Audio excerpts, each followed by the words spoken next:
messieurs, bonjour, ravi de vous retrouver. Bienvenue à cette nouvelle édition de notre programme quotidien Midi au Caire. Et commençons l'édition d'aujourd'hui, du lundi 7 octobre 2024, avec le président Abdel Fattah el-Sisi qui s'est adressé hier un discours à la nation à l'occasion de la commémoration du 51e anniversaire de la victoire du 6 octobre, félicitant le grand peuple égyptien et les forces armées, baptiseuse de cette victoire inédite qui resterait gravée dans la mémoire de tous les Égyptiens d'une génération à l'autre. Retour sur le discours du président el-Sisi.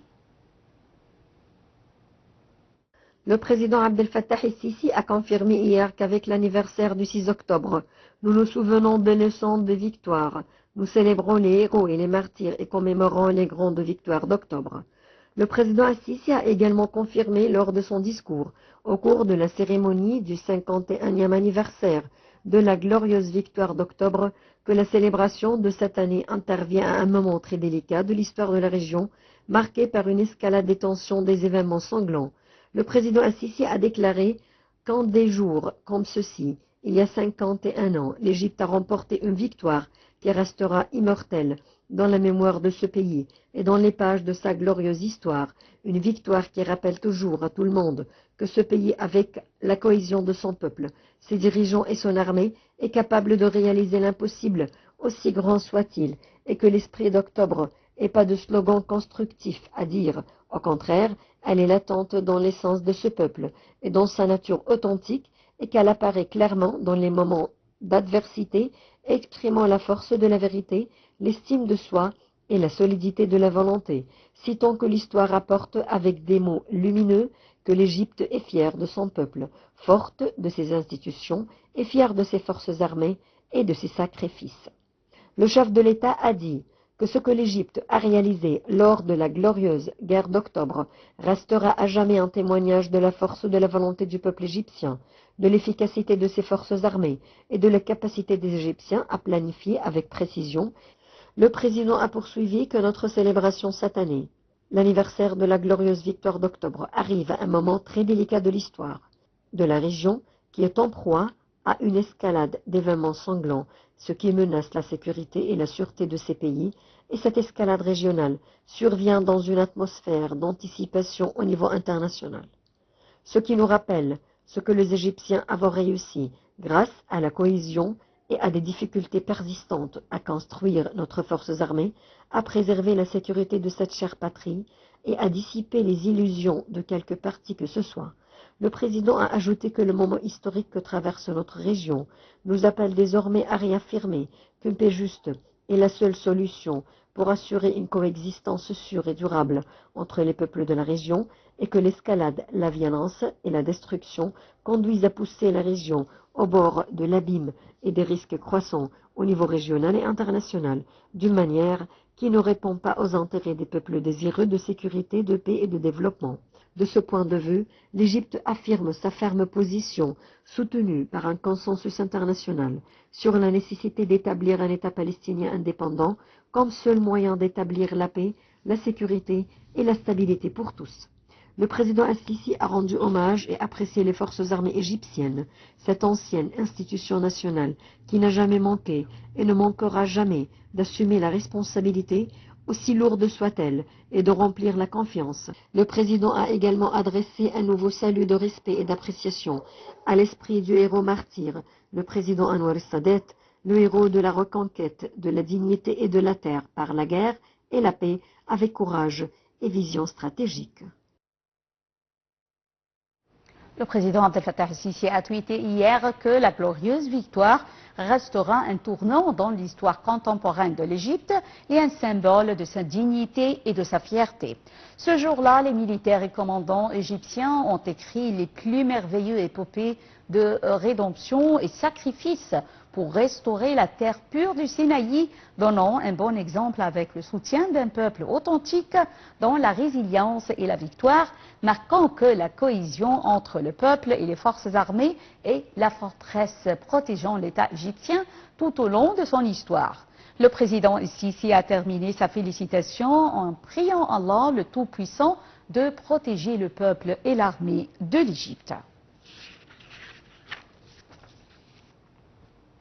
La première dame d'Égypte, Madame Intisar Sisi, a présenté ses sincères félicitations au peuple égyptien et aux forces armées à l'occasion de la commémoration du 51e anniversaire de la victoire d'octobre. Sur son compte officiel sur les réseaux sociaux, elle a envoyé un message de vœux à cette occasion glorieuse, exprimant sa fierté et sa grande appréciation des héros de l'armée égyptienne. Madame Sisi a rappelé à cet égard que l'Égypte célèbre une réalisation inédite qui a marqué l'histoire moderne de l'Égypte, accomplie par des hommes valeureux et patriotiques de l'armée qui se sont sacrifiés pour atteindre l'indépendance de leur patrie. Madame Intisar Sisi a également adressé ses salutations aux martyrs de l'armée et de la police et au grand peuple égyptien qui soutient toujours son armée tout au long de l'histoire, étant confiant de sa loyauté et son patriotisme.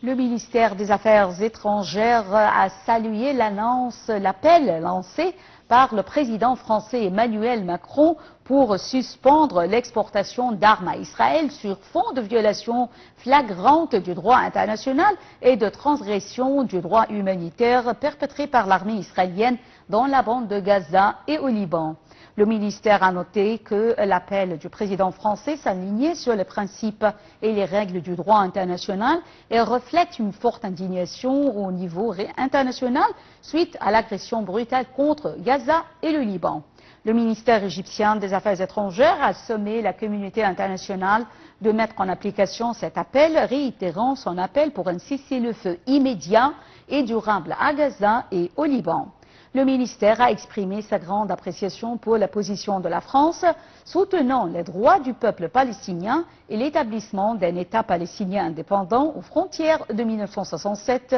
avec Jérusalem-Est comme capitale.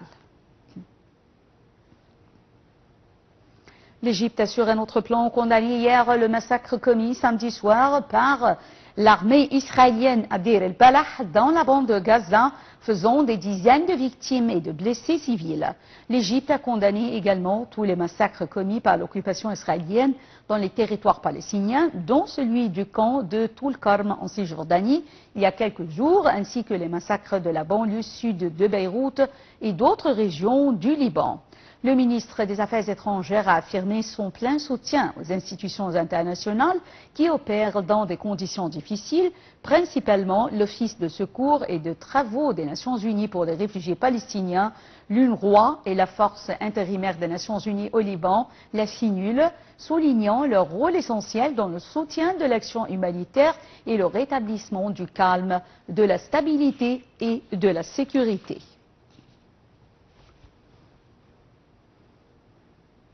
Conformément aux directives du président Abdel Fattah el-Sisi, une cargaison d'aide d'urgence est arrivée au Liban. Selon un communiqué publié par le ministère des Affaires étrangères, il s'agit d'aide médicale et d'urgence pour soutenir le peuple libanais face aux répercussions de l'agression israélienne. D'autre part, l'ambassade d'Égypte à Beyrouth a aidé 286 Égyptiens et leurs familles à regagner la patrie.